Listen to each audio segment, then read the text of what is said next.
중국 신장에 135세 최장수 노인이 최근에 돌아가셨어요. 몇 살이요? 135세요. 135살이면 몇 년생이냐 보니까 1886년 6월 25일생이에요. 1886년. 그러니까 1886년이면 제가 그걸 검색해 보니까 고종 한 23년 됐던 해더라고요. 엄청 오래 사셨죠?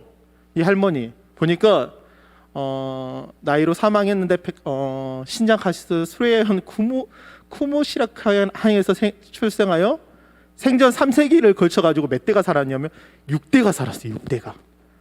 우리가 증조부 뭐 고조부 해서 아마 손주의 손주를 봤으니까 정말 오래 사셨죠. 근데 아마 그랬을 거예요. 가족은 100년이 넘는 시간 동안에 할머니가 살아계시니까 올해도 살아계시고 올해도 살아계시니까 우리와 함께 할 거라고 생각했는데 죽음이라는 것은 육체의 죽음이라는 것은 그런 것 같아요. 어떤 말 이런 말씀하시더라고요. 태어나는 것은 순서가 있지만 죽는 것은 순서가 없다는 말을 하더라고요. 100년이 넘는 시간 동안 아마 가족들은 이 할머니와 또 손주들 수많은 사람들이 이 할머니와 영원히 함께 할 거라고 생각했지만 결국 죽음이라는 것을 통해서 이 할머니와 마지막 결별을 해요. 그렇죠. 함께 할 것 같은데 마지막에 죽습니다. 저도 그런 것 같아요. 어렸을 때 할아버지가 한 80 넘으셔서 돌아가시고, 여러분의 여기 계신 분들은 뭐 할아버지 할머니 계신 분도 있겠지만 어느 시간이 흐르면 다 또 소천하시고 하나님의 부르심을 받아서 갑니다. 우리 다은 자매는 한 몇 살까지 살고 싶어요? 솔직히 사랑하는 사람하고 이제 결혼을 하면 한 몇 살까지 살고 싶은 것 같아요? 100살? 응? 90살? 우리 재혁이 형제는 100살. 우리 미나 자매는 우리 전도사님 결혼했는데 지금 한 몇 살까지 살고 싶어요? 에? 적당히. 아니 우리 물어보면 말이 없어가지고 다른 사람 우리 생각을 많이 해서. 우리 성근이 형제는 몇 살까지 살고 싶어? 60? 왜? 60? 은진 형제는 우리 몇 살까지? 80에서 85세. 근데 여러분 그거 아세요? 그만큼 빨리 와요. 제가 40이잖아요. 그래서 40km로 달리는 것 같아요. 50이잖아요. 50km로 달린대요. 60이잖아요. 60km로 달린대요. 그러니까 생각할 사이에 뚝딱 10년이 지나고 뚝딱 10년이 지나요.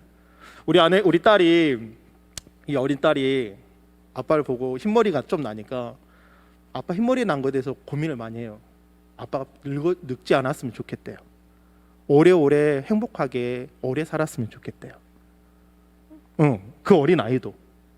그러니까 우리가 함께 한다는 거, 근데 우리 크리스찬들한테 함께 한다는 거 정말 중요하잖아요.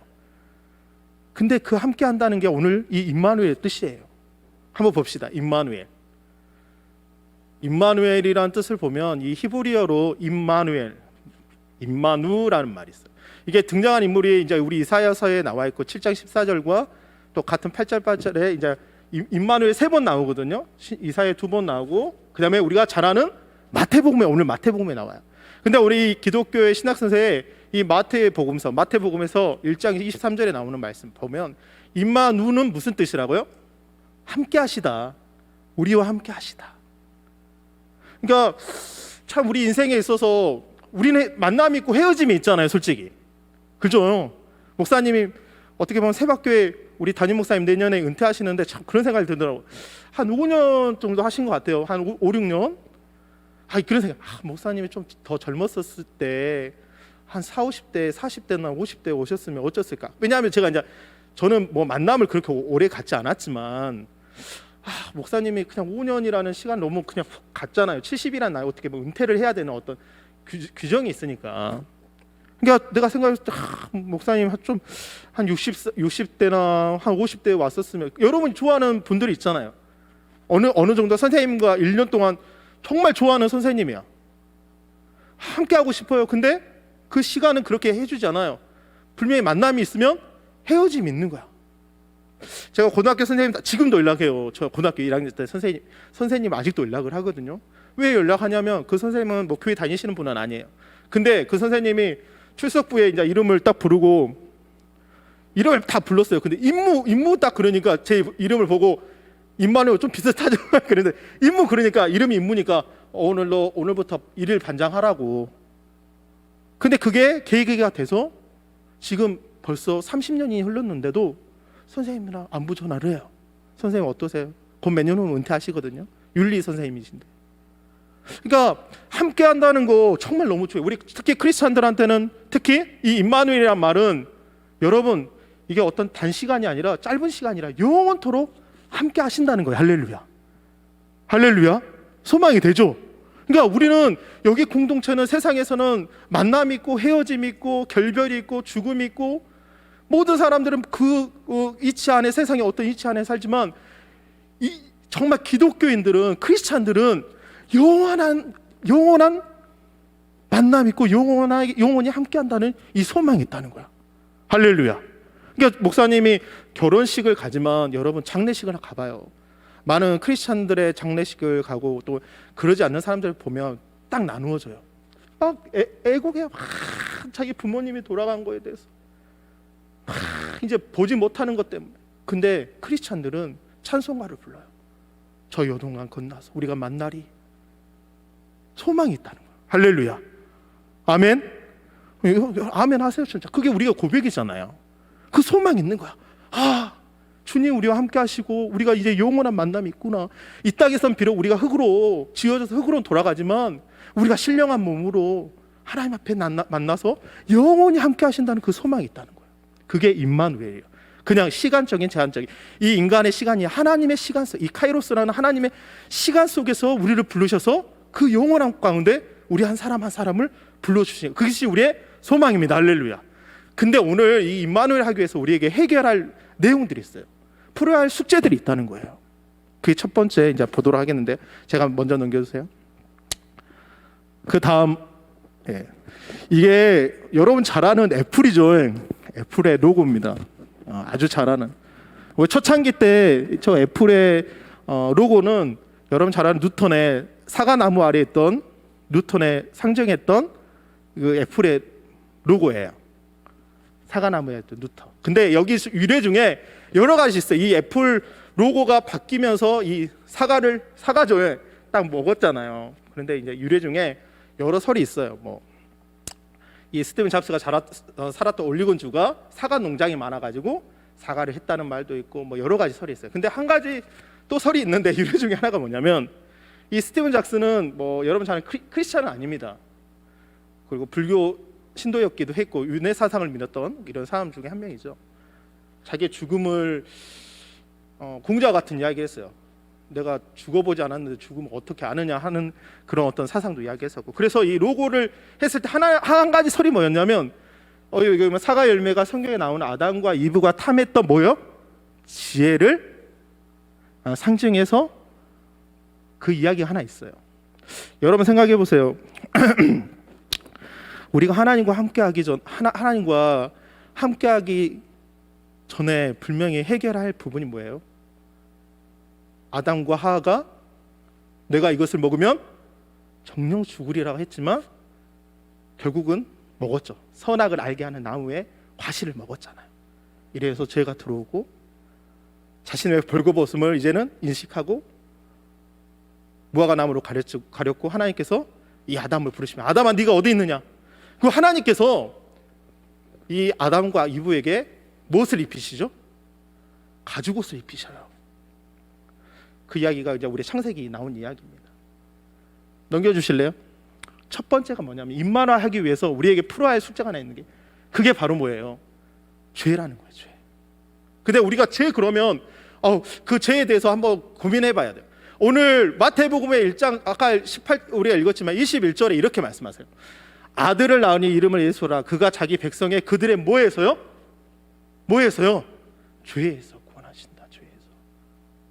우리 성경 알겠지만 여기 로마서 3장 23절에 사도 바울이 정확하게 이야기해요.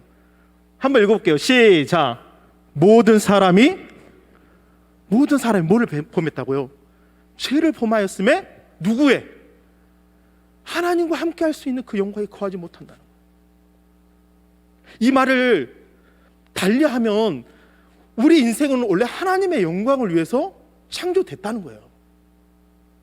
근데 뭐가요? 이 죄가.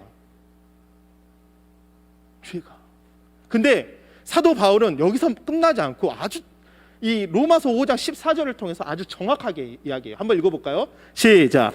그러나 아담으로부터 모세까지 아담과 같은 죄를 뭐 한다고요?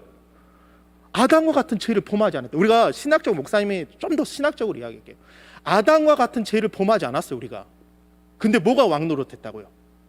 사망이 왔다는 거예요. 사망. 이거 여러분이 좀 로마서를 읽으면서 여러분이 좀 집중했습니다. 우리 많은 사람들이 아니 죄가 그 죄가 어떤 죄인가? 아니 아담과 같은 죄를 범하지 않았단 말이에요. 근데 뭐가 왕노릇했다고요? 이 죄를 통해서 뭐가 왔냐면 사망이 왔다는 거예요. 사망이 죽음이라는 게 왔다. 그러니까 선악을 알게 하는 나무의 가시는 어떻게 보면 죽음과 부활이거든요. 인생으로 하여금 우리를 다시 창조하시고 하나님의 자녀가 피조물이 이게 좀 어려워요. 피조 세계가 아니에요. 우리는 율법 관계, 하나님과 피조물 관계인데 하나님께서 이것을 인생으로 하여금 하나님의 자녀가 되는 놀라운 계획을 세우신 거예요. 그게 죽음과 부활이에요. 근데 놀라운 것은 아담과 같은 죄를 범하지 않는 자에게도 뭐가 왕노릇한다고요? 사망이. 그러니까 하나님의 아들이 나타나신 것을 요한서에 요한이 뭐라 그러냐면 하나님의 아들이 나타나신 것은 죽음의 권세 잡은 자, 사망의 권세 잡은 자 누구를 멸하기 위해서? 마귀를 멸하기 위해서. 그러니까 우리 싸움은요, 어떻게 보면 이 영적인 싸움은 정말 눈에 보이지 않는 치열한 싸움이에요. 제가 지난주에 계속해서 우상에 대해서 이야기했잖아요. 이번 한 주간 돌이켜보세요. 내가 하나님보다 더 사랑했던 게 있어요. 그게 음란일 수도 있어요. 목사님들 끊임없이 싸워요. 정말 유혹이 있어요. 뭔가 하나님보다 정말 내가 알게 모르게 여러분 생각해 보세요. 청년들이 이 많은 수많은 청년들이 지금 방황하고 예수님을 믿지 못하고 엄청난 사람들 캠퍼스에 복음화가 떨어지고 아니 기독교인들이 교회가 정말 이렇게 타락하고 한국 교회 보면 아니 대형 교회 나름대로 하지만 적은 교회도 수많은 교회가 1년이면 엄청난 교회들이 무너지고 수많은 사람들이 교회를 떠나게 되고 어떻게 보면 기도의 자리에 있어야 하는 그 수많은 사람들이 기도의 자리를 벗어나고 예배의 자리를 벗어나고 여러분 그거 아시죠? 미국에서는 결국 승소했어요. 우리가 예배 드려야 된다 그래가지고 법적으로 승소해서 지금 예배 드린 사람을 수많은 사람들이 예배 드리는데 막 잡혀가요. 수갑을 채워. 여기 영상 보셨죠? 예배를 드리는데 아니 야외에서도 예배했는데 수갑을 채워서 데려간다니까요. 그럼에도 계속 싸웠어요. 결국은 미국 기독교인들이 승소해서 하나님께 예배 드린다고요. 여러분 백화점 가봐요. 사람들이 수없이 많습니다. 제가 이렇게 말하면 목사님 좀 정부에 대해서 그게 아니라 우리가 우리가 찾아야 할 권리, 종교의 자유가 있잖아요. 솔직히 우리 진민정사 그런 이야기 해요. 뭐 코로나 아무것도 아니다 그런 이야기 한번 하면 너도 이런 발언해. 근데 뭐 dengue병도 뭐 그런 이야기 하더라고. 그래도 어떻게 보면 그게 맞아요. 목숨 걸고 아니 우리가 막 진짜 핍박이 와가지고 막 순교를 당하고 그러지 않는데 아니 조그만 매스컴에 대해서 기독교인들을 완전히 몰살시키려고 그러고 뭐 바이러스 걸리면 그 사람 목회자리 바이러스 저는 그 광고를 보면서 목회자가 그 바이러스를 가져왔을까요? 솔직히 저는 그렇게 생각하지 않아요. 거기 비행기 탄 사람 중에 아니 그 오미크론을 그 목사님만 와가지고 오미크론이 전파됐을까요? 전혀 그러지 않아요. 지금 인천공항 가면 수없는 비행기가 한국으로 들어온다니까요. 여러분 우리가 싸우는 거 사망이 뭐예요? 아담과 같은 죄를 범치 않는 자들에게요. 사망이 왕노란 이 죽음의 권세 마귀가 끊임없이 공격한다는 거예요. 그러나 여러분 하나님의 아들이 나타나신 것은 이 죽음의 권세 잡은 자, 이 사망의 권세 잡은 자, 이 마귀를 없이 하시기 위해서 오셨습니다. 할렐루야. 그것이 교회잖아요. 할렐루야. 음부의 권세가 이기지 못하는 게 교회잖아요. 할렐루야. 그러니까 우리는 기도의 자리로 나와야 돼요. 청년이 있을도록 정말 하나님 앞에 이 젊은 때 오늘 목사님께서 그런 이야기 달려가야 된다. 사도 바울이 내 달려갈 길을 다 간다. 내가 마치는 게 위해서 달려간다. 푯대리에서 내가 달려간다. 어떻게 보면 젊은이들이 나이 드신 분들은 이렇게 걷기도 힘들어요. 사도 바울 어떻게 보면 나이 먹었지만 그가 디모데와 수많은 사람들에게 복음을 위해서 정말 그 선교지, 그때는 뭐 차가 있어서 그런 것도 아니잖아요. 말 타고 가고 어떻게 보면 산을 올라가야 되는 거잖아요. 근데 그 복음을 전했잖아요. 수많은 사람들이 예수님의 복음을 듣고 변화받고 놀라운 역사들이 일어나잖아요. 지금도 그런 역사들이 여러 곳에 일어난다고요. 할렐루야. 그 역사를 여러분 일으키시기를 바랍니다. 할렐루야. 그래서 뭐라 그래요? 요한복음 16장 9절에 시작. 죄에 대하라 하면 뭐예요? 나를 믿지 않는 거래요. 새로운 패러다임이 내가 이거 안 해서 아니라 믿지 않는 게 죄라는 거예요. 믿지 않는 게. 의에 대하면 내가 아버지께로 감이라. 죄에 대하면 너희가 나를 믿지 않는 거라고. 복음은 간단해요. 많은 사람들이 뭐 경법죄 이것죄 그 분명히 그거는 걸리죠. 호주에서 주차 위반 내가 한 번도 걸린 적이 없는데 여기는 뭐 아니 그 잠깐 그 어린이 30km 내가 모르고 거기 카메라 없는 줄 알고 10km 넘었더니 45,000원 딱지가 날라오고 신호 위반했더니 12만 원이 날라오고 아니 불법 그 유턴해서 유턴 자리에서 안 했다고 그 시민이 그걸 신고해가지고 9만 원이 날라와 버리더라고. 나 호주에서 2년 동안 한 번도 안 걸렸거든요. 법치국 아주 막 쪼여요. 한국은 뭔가 사람을 막 감시를 하는 것 같아요. 사회주의 같이 더 큰 것 같아요. 원수 마귀가 여러분 더 그렇게 하잖아요. 그런데 여러분 예수 안에는 참 자유가 있습니다. 할렐루야. 죄에서 자유함이 있어요. 할렐루야. 그 예수님 앞에 매달려야 돼요. 여러분이 그 사명을 받은 사람들이잖아요. 목사님부터 시작해서. 그러니까 예수님은 이 죄에 대하여 반드시 해결해야 된다고. 그래서 예수님이 어떻게 하셨냐? 그 다음 이야기 할게요. 이 2011년 5월 26일 날 이 사람이 78살이에요. 78살의 사람입니다. 제임스 헬리스라는 이 첫 번째 이분이 헌혈을 몇 번 했냐면 1000번 했어요. 1000번. 근데 이분이 헌혈한 이유가 있어요. 우리 영상 한번 볼까요? 영상 한번 틀어주실래요? 그 다음 밑에 누르면 돼요. 밑에 보면 스페이스바. 예.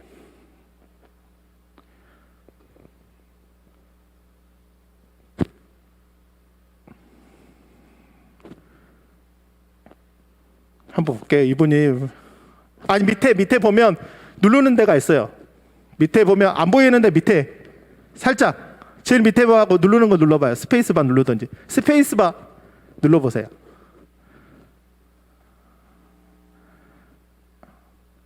스페이스 한 번만 눌러주세요. 아니면 밑에 거기 한번 볼까요? 없어요? 그러면 내가 영상 보여드릴게요. 이분이 14살 때 자기가 사고를 당했는데 수많은 사람들한테 13리터라는 헌혈을 받게 돼요. 그리고 이 사람이 이제 내가 남을 위해서 살아야 되겠다. 그리고 이 사람이 헌혈을 합니다. 근데 이 사람의 피가 난치병 있잖아요. 난치병 환자들, 어린아이들 이런 환자들을 살릴 수 있는 피예요. 항체가 있는 피야. 그래서 이 사람이 무려 몇만 명인가? 수만 명을 살려요. 이 사람 한 분이. 놀랍지 않습니까? 제가 우리 딸이 이제 심장병 수술해가지고 후원을 했어요. 미랄에서 이제 미랄 이 심장재단에서 후원을 했어요. 제가 두 군데 이렇게 후원을 하는데 하나는 이 아프리카 아이들이 밥을 못 먹어서 흙을 먹는 나라가 있어요. 그래서 그 나라 아이들을 위해서 제가 조그만 후원, 작은 돈이지만 후원을 매년 제가 한 4년, 5년째 하고 있고, 하나는 미랄 심장재단인데 거기는 이제 제 딸 수술하기 전에 돈을 이렇게 또 후원을 해주셔서 수술했어요. 돈이 한 2천만 원 정도 나왔어요. 제가 한 300에서 500만 하고 1,500만 원 정도를 제가 후원 받았거든요. 그래서 매년마다 나가는 돈이 있어요. 받은 바 은혜가 있어서 항상 그 환우들을 위해서 또 저도 그 후원을 합니다. 이분도 마찬가지예요. 우리가 한번 생각해봐요. 우리가 받은 바 은혜에 대해서 한번 생각을 해봐요.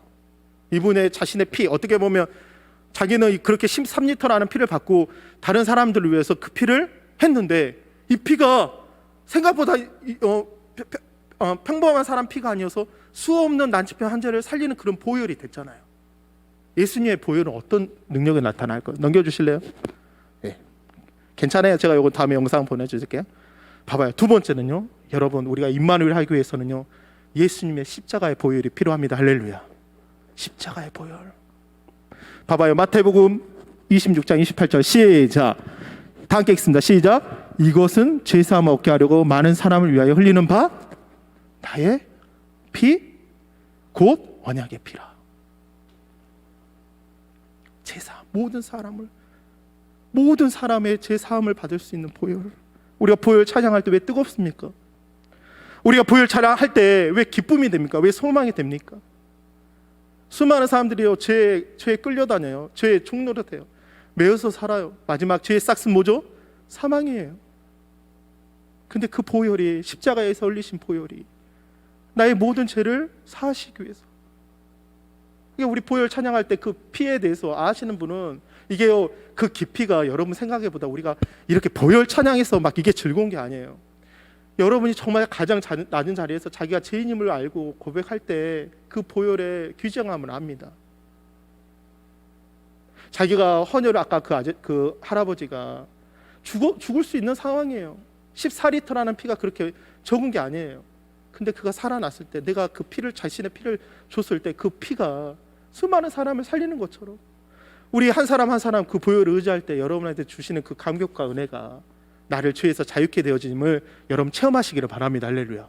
이것은요 신앙의 깊이예요. 1층 내려가면 다르고 2층 내려가면 다르고 지하 내려가면 다른 것처럼 또 올라가면 올라갈수록 그 기압과 그 기온과 모든 것들이 다른 것처럼 우리가 보혈을 알면 알수록 우리의 신앙의 깊이는 깊어져요. 그렇기 때문에 여러분 윤서천 목사님이 우리 연세중학교에 어떻게 보면 대표는 아니지만 그분의 설교를 들어보세요. 다른 거 안 해요. 예수님의 보혈, 예수님의 보혈의 능력 찬양한 거 하거든요. 근데 예수 보혈 찬양해요. 근데 수많은 사람들 그 예수님의 보혈 앞에 다 녹아져요. 눈물을 흘려요. 감격을 해요. 기쁨이 넘쳐요. 왜냐? 수많은 사람들이 이 죄에서 벗어나지 못하거든요. 그 다음 시작. 두 번째 로마서 6장 6절 시작. 우리가 알거니와 우리 옛사람 예수와 함께 십자가에 못 박힌 것은 죄의 몸이 죽어 다시는 죄에게 뭐하지 않나? 종노릇하지 않기 위해서. 종노릇하지 않기 위해서.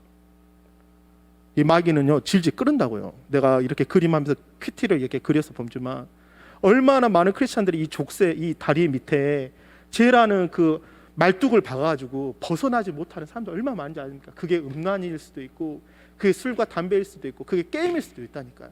거기서 못 벗어나요. 이 말뚝으로 이 족쇄를 채워가지고 말뚝을 얼마나 세게 받았던지 주님 앞에 달려가도 달려가지 못한 인생에게 예수님께서 자신의 십자가의 보혈로 그걸 끊으셨다고요. 할렐루야. 할렐루야. 이게 믿음이에요. 여러분 좀 딱딱할 수 있지만 오늘 좀 여러분 말씀 함께 읽게요. 왜냐하면 여러분한테 제가 여러 가지 할 수 있는데 제가 오늘은 특별히 말씀을 가지고 한번 이야기하는 겁니다. 에베소서 1장 7절 시작. 우리는 그리스도 안에서 그의 은혜의 풍성함을 따라 그의 피로 말미암아 뭐를 받았다? 속량 곧 제사함을 받았다. 속량이라는 뜻은 뭐냐면 핏값을 주고 사는 거예요. 여러분 한 사람 한 사람을 예수님의 핏값으로 여러분을 사셨어요. 할렐루야. 핏값으로 자신의 핏값으로 여러분을 사셨다고요. 여러분 이제 어떤 사람 것도 아니에요. 세상의 사람 것도 아니고 어떻게 부모님의 자녀지만 여러분 아시는 우리의 정체성은 예수님의 핏값으로 여러분을 사셨단 말이에요. 우리는 하나님의 자녀입니다. 할렐루야. 이 보혈의 능력이 있다는 거예요. 아까 말했지만 보혈 찬송 하나 해요. 그냥 그 찬양 하나 하는데 주의 보혈 능력이 또 다 찬양하는데 자신 안에 있는 그런 제약과 연약함과 끊임없이 찾아오는 즉 족쇄와 같은 그 말뚝에 박혀가지고 벗어나지 못하는 것들이 예수님의 보혈로 풀어질 때 그에게 주어지는 감격과 은혜가 얼마나 크면 찬양 하나 불러도 그 사람들이 감격하고 주님 앞에 나온다고요. 그게 보혈의 능력입니다. 할렐루야. 그것이 우리에게 임마누엘 하시기 위해서 피를 흘리신 거예요. 세 번째 넘겨주실래요? 세 번째 넘겨주실래요? 예. 여러분 그러면 예수님의 십자가 그 다음에 뭐죠? 부활이잖아요.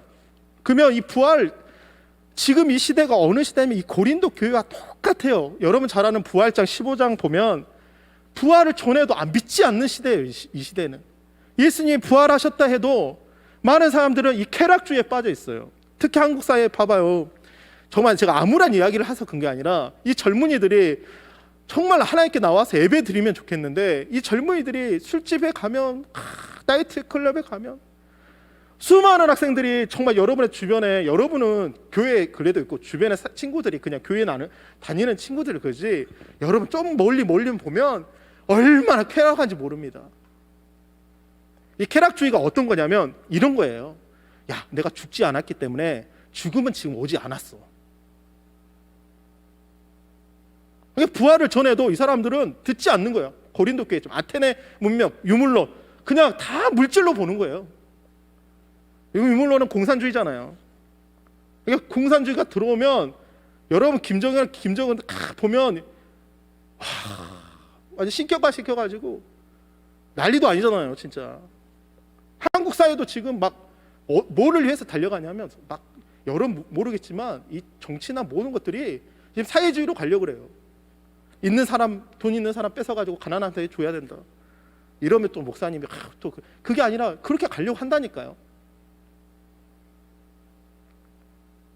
금욕주의, 영혼과 육체를 막 나눠요. 그러니까 육체는 막 더럽혀도 되는 거야. 그러니까 아테네 막 육체는 막 이원론적인 영지주의자들. 이제 우리 가서 우리 신학교 여러분 공부하시지만 그런 거 배우고 다 영지주의자들. 요한 일서에 막 요한이 영지주의자 엄청 이야기하잖아요. 영혼과 육체를 나눠요. 막 가면 성지순례 가잖아요. 막 그러면 그 아테네에서 육체는 막 마음대로 써요. 그냥 영혼만 구원받으면 되니까. 육체 따로, 영혼 따로. 그러니까 이 시대가 주님을 알려고 그래도 부활을 모르니까, 예수님이 죽은 자 가운데 부활하셨다 하지만 이 아테네 사람들이 그 부활이 우리가 무슨 관계야? 믿지를 않는 거야. 여러분, 예수님 부활하셨습니다. 할렐루야. 예수님 부활하셨습니다. 할렐루야.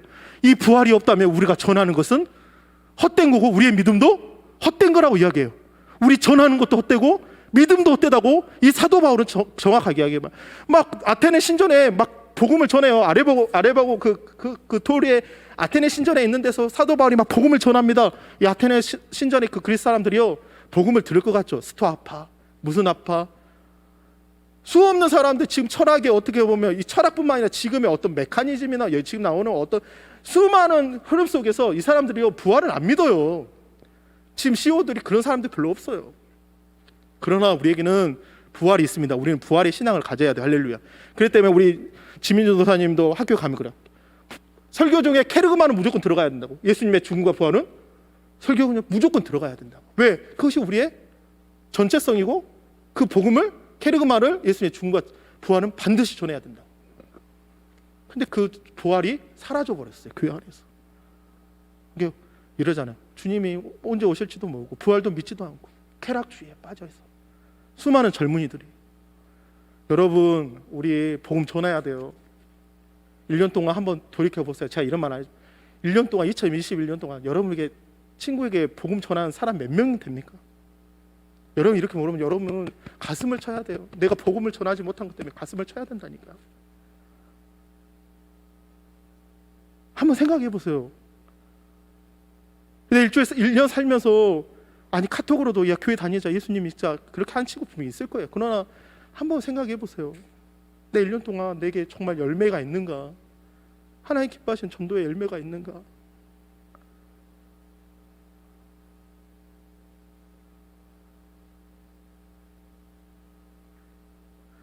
여러분 부활을 전하시기를 바랍니다. 할렐루야. 예수님 그 일을 위해서 임마누엘 하시기 위해서 예수님께서 부활하신 걸 넘겨주실래요?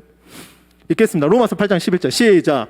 예수를 읽겠습니다. 시작. 예수를 죽은 자 가운데 살리신 이의 영이 너희 안에 거하시면 그리스도 예수를 죽은 자 가운데 살리신 이가 너희 안에 거하시는 그의 영으로 말미암아 너희 죽을 몸도 살리시리라. 할렐루야. 그 다음에 로마서 10장 9절에 이게 정말 중요해요. 우리가 구원받는다는 걸 두 가지로 이야기해요. 이 사도 바울은 로마서에 아주, 여러분 로마서 정말 읽으면 읽을수록 이 사도 바울이 왜 사도 바울인가? 이 사도 바울은요, 여러분 우리가 생각하는 얄팍한 지식을 가지고 있잖아요. 여러분 이 복음은요, 우리가 그냥 믿으면 천국 간다 이런 수준으로 가지고 있지 않다니까요. 아주 세세하게.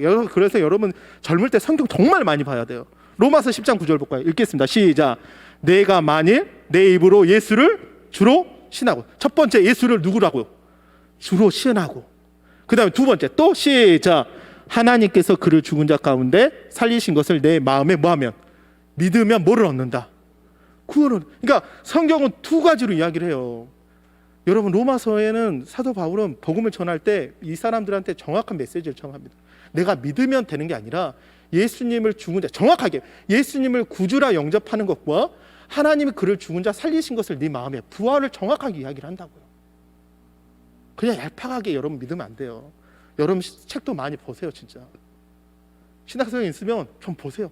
유튜브 목사님 설교들 있으면 정말 들어보세요. 저도 제 설교 몇 번 들어요. 막 다른 설교 목사님 계속 들어요. 왜? 듣고 제가 거기 안에서 또 은혜도 받지만 또 다른 분의 설교를 계속 들어요. 마지막 4장 14절 시작. 주 예수를 다시 살리시니가 예수와 함께 우리도 다시 살리사 너희와 함께 그 앞에 서게 할 줄을 믿노라. 그러니까 예수님의 부활하심을 우리가 전해야 돼요. 우리가 알아야 돼요. 이게 우리의 신앙의 기본이에요. 근데 어떻게 보면 부활절이라는 부활주일이라는 거 딱 한 번 끝나고 분명히 맞죠. 부활 맨날 전하지만 근데 부활절을 딱 한 번 하고 어떻게 보면 그 외에는 전혀 다른 삶을 산다니까요. 근데 사도 바울은 아주 정확하게 이야기합니다. 예수님이 죽은 자 가운데 부활하셨다. 하나님이 그를 살리셨다. 그분을 주로 영접해라. 아주 명확하게 이야기해요. 할렐루야. 여러분 그래서 시간이 되시면 이번 달 우리가 다음 달 우리가 이제 2012년 할 때 달마다 성경을 정해 줄 거예요. 우리 이달에는 이 성경을 읽읍시다. 이달에는 이 성경을 우리가 일독합시다. 그러니까 어저께 회의하다 보니까 그거 좀 힘들 수도 있으니까 이번 달에는 이걸 읽읍시다. 그래서 우리가 그것을 녹음도 하고 간증도 하고 그럽시다 그랬거든요. 여러분 이 말씀이 여러분에게 믿음과 소망이 되시기를 바랍니다. 할렐루야. 네 번째 시간 셋이네.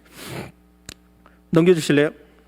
여러분 사도 바울과 여러분 다윗과 사도 바울 간에 있는데 구약에 어떻게 보면 다윗은 정말 여러분이 존경하고 아주 왕이잖아요. 엄청난 일들을 했죠. 골리앗도 때려 죽이고 민족을 살렸잖아요. 블레스 군대에서 살려냈잖아요. 여러분 사도 바울은 신약에 어떻게 보면 예수님의 제자들보다 더 많은 업적들을 남겼어요. 사도 바울. 근데 이 사람이 이 사람 두 명의 공통점이 있어요. 혹시 아는 친구? 머리는 다윗이 있습니다. 다윗 사도 바울 못 가요. 다윗은 아내가 있었죠. 사도 바울은 뭐 아내가 있다는 말도 없다. 차이점이 못 가요. 혹시 미나자매 혹시 뭔 것 같아요? 다윗과 사도 바울의 공통점이 하나 있는데 뭘 것 같아요? 생각 너무 광범위하죠. 혹시 저기 누구냐? 의지나 우리 공통점 혹시 뭘 것 같아? 우리 신학교 다니니까 우리 혹시 뭘 것 같아? 하나님을 큰 은혜를 받았다. 우리 창훈 뭘 것 같아? 혹시 맞을 수 있어. 다 맞아. 창훈은 뭘까? 공통점 찾는다면 모르겠어. 우리 영전이는 영전. 저는 좀 다른 이야기 할게요. 이 사람 두 사람의 공통점은 살인자예요. 살인자. 그리고 하나님의 은혜도 받게 살인자. 다윗은 우리아 아내 밧세바를 아내로 맞이하기 위해서 우리아를 죽였어요. 어떻게 보면 명령해서. 사도 바울은 스데반뿐만 아니라 스데반도 죽였지만 살인자예요. 살인자가 세상 이치로 따졌을 때는 하나님의 사람이 될 수 없을 뿐더러 지금 현 시대에 살인자가 된다는 것이 진짜 힘들어요. 살인자가 예수 믿어가고 어떻게 보면 근데 살인자들인데 이 사람한테 놀라운 일들이 있어요. 이 두 사람의 공통점은 어떻게 보면 살인자고 어떻게 보면 세상에서 처벌을 받아야 할 사람들인데 이 사람들은 하나님의 부르심을 받고 이 다윗이 이런 말을 해요. 주여 나에게 구원의 기쁨을 빼앗기지 마시고 구원의 기쁨을 회복시키시고 주의 성령을 거두지 마옵소서. 그리고 사도 바울은 이 주님을 부활의 주님을 만나고 성령에 대해서 로마서부터 고린도 전후서 성령으로 말미암아 생명의 성령의 법이 죄와 사망에서 구원했다. 성령 안에서 하나님의 상속자가 됐다. 성령으로 말미암아 계속해서 성령을 이야기해요. 왜 그럴까요? 마지막에 우리가 하나님과 함께 하시기 위해서 누가 필요해요? 성령님이 필요해요. 할렐루야. 할렐루야. 성령님이 필요해요. 할렐루야. 넘겨주실래요? 네 번째는요, 우리가 임마누엘 하기 위해서는요, 성령님이 오셔야 돼요. 나 같은 죄인이에요. 나 같은 죄인. 여러분, 우리가 그런 말이 있더라고요. 여러분, 감옥에 있는 사람하고 감옥에 있지 않는 사람하고 차이는, 그 사람은 죄가 드러나서 감옥에 있는 거고 우리는 죄가 드러나지 않았기 때문에 어떻게 보면 감옥에 있지 않다는 그런 말을 하신 분이 있거든요. 죄인이에요. 근데 이 죄인에게 성령님이 오셨어요. 할렐루야. 임마누엘 하시기 위해서. 오늘 본문을 보세요. 처녀가 잉태해요. 마리아가 잉태해요. 성령으로 잉태돼서 어떻게 보면 성령으로 끝나는 삶이에요. 누가 죽어서 태어나서 죽으려고 태어난 사람이 누가 있겠어요? 근데 마리아는 성령으로 잉태해서 우리로 하여금 함께 하시기 위해서 마지막에 우리에게 누굴 오신다고 약속하시죠? 성령님이 오신다고. 요한복음 14장 16절 한번 읽어보겠습니다. 시작. 내가 아버지께 구하겠으니 그가 또 다른 보혜사를 너에게 주사 영원토록 너희와 뭐한다? 함께한다. 할렐루야. 함께한다. 그러니까 여러분, 우리가 성령이 오셨네, 또 아까 보일도 찬양하면서 우리가 마지막에 성령이 오셨네, 또 성령이여 내 영을 충만케 해주십시오. 왜 그 찬양을 합니까? 어떻게 보면 이 다윗이 이제 그 밧세바를 범하고 이 선지자 나단 선지자, 어떻게 보면 지극히 작은 선지자 와가지고 한마디 하니까 이 다윗이 그 자리에서 통곡하면서 눈물을 펑펑 흘리면서 주여 내게 정결한 마음을 주십시오. 구원의 기쁨을 회복시켜 주십시오. 그리고 주의 성령을 거두지 마시라고 기도하잖아요. 나 같은 죄인에게도 이제 주의 영을 부어서 하나님 아버지라 부르짖게 하여 주시고 나와 영원히 함께 하시는 그 성령을 내게 왜 부어주시잖아요. 이 마지막 때에 왜 모든 사람은 흔들립니까? 신앙에 있어서 막 이렇게 막 뿌리가 뽑히는 것 같아요. 수많은 사람들이 그냥 막 예배를 드려야 되는데 불구하고 이제는 막 신앙에 대해서 막 그 태풍이 막 부니까, 최근에 한 5년 전에 10년 전인가 막 강주에 태풍이 막 저기 무등산에 막 엄청난 바람이 왔을 때 근처에 있는 막 그 산들의 나무들이요 엄청나 뽑혔어요. 여러분 아세요? 나무들이 막 꺾이고 막 그랬어요. 근데 이런 말이에요. 그 중에 꺾이지 않는 나무들은 더 뿌리를 내려요. 왜? 그 나무가 죽으니까, 그 나무들이 죽으니까 그 옆에 있던 나무들은 그 진액을 더 빨아들여서 더 튼튼한 나무가 된대요. 할렐루야. 여러분, 이 시대 가운데 우리가 어떻게 살아야 될까요? 우리가 말로만 성령 충만하려면 어떻게 해야 될까요? 기도하지 않고 성령 충만할 수 있을까요? 어떤 반복론을 내놔요. 어떤 재책을 나와요. 이렇게 하도록 합니다. 근데 방법은요, 그냥 주님 앞에 먼저 무릎 꿇고 하나님 말씀 기도하는 거예요. 어떻게 보면 그게 우리에게 가장 필요한 거예요. 성령 충만하기 위해서는 다른 거 없었어요. 예수님의 제자였던 야고보가 교회를 리더해 갑니다. 야고보가 교회에 리더할 때 그 사람이 정말 야고보 예수님의 동생이었어요. 어떻게 보면 어렸을 때부터 예수님을 만났던 사람이었어요.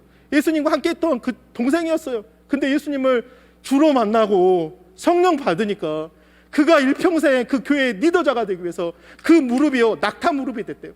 낙타 무릎 한번 봐보세요. 그 무릎이 엄청 커요. 맨날 이렇게 하니까 튀어나왔어요. 다른 게 없어요. 목사님이 여러분을 위해서 해줄 수 있는 거는 여러분을 위해서 무릎 꿇고 기도하는 것밖에 없어요.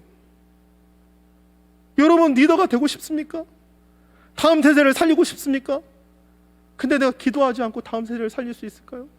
하나님 말씀 보지 않고 어떻게 다음 세대를 살릴 수 있을까요? 우리 진민도 사님이 같이 하지만 이제 알아갈 거예요. 한 사람 살린다는 거 그렇게 쉽지 않아요.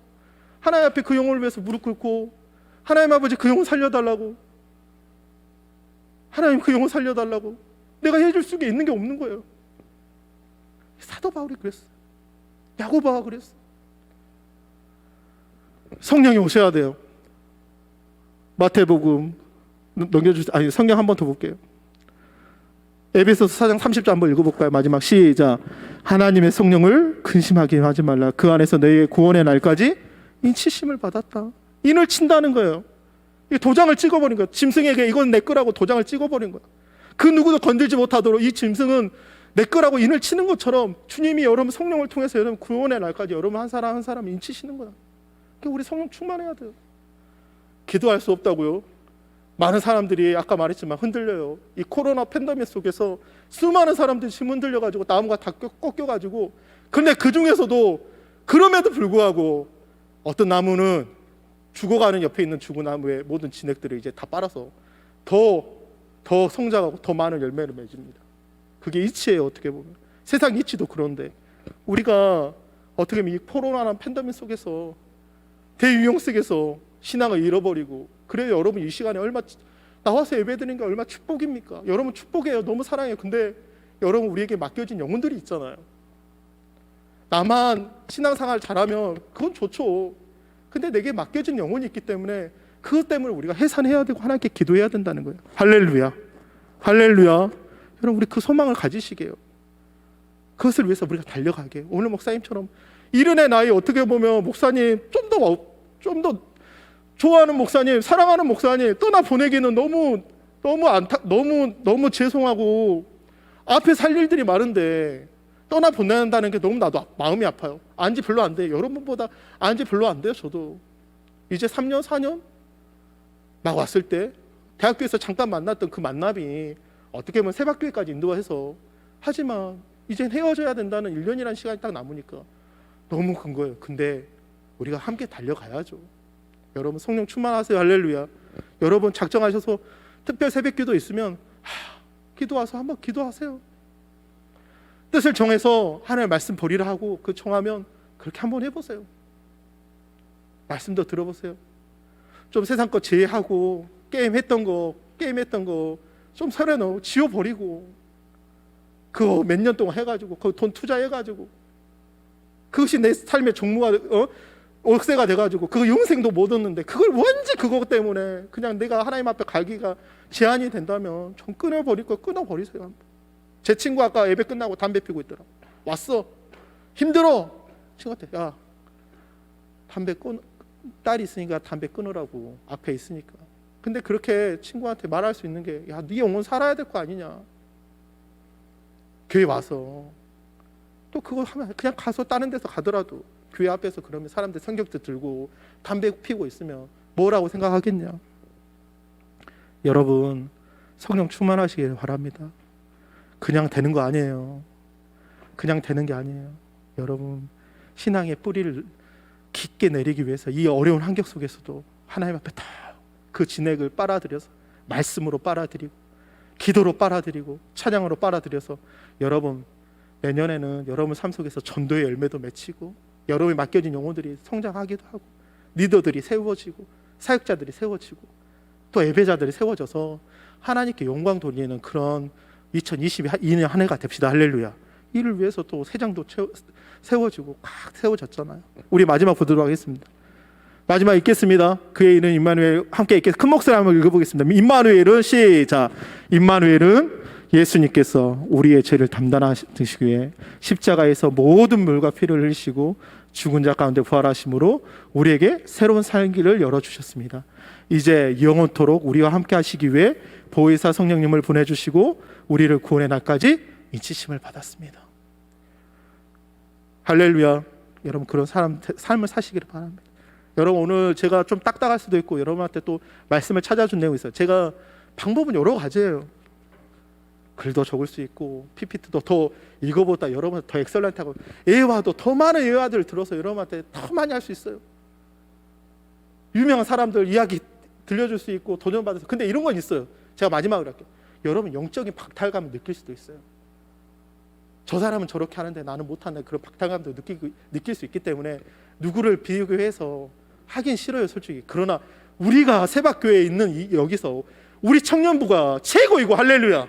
나는 여러분이 최고이고 우리 세박교회가 최고라고 생각해요. 할렐루야. 그게 누가 말하든지 우리가 맡겨진 사역을 잘 감당해서 하나님이 기뻐하시는 그런 열매 맺읍시다. 할렐루야. 할렐루야. 이 시간 우리 잠깐 기도하겠습니다. 이 시간 우리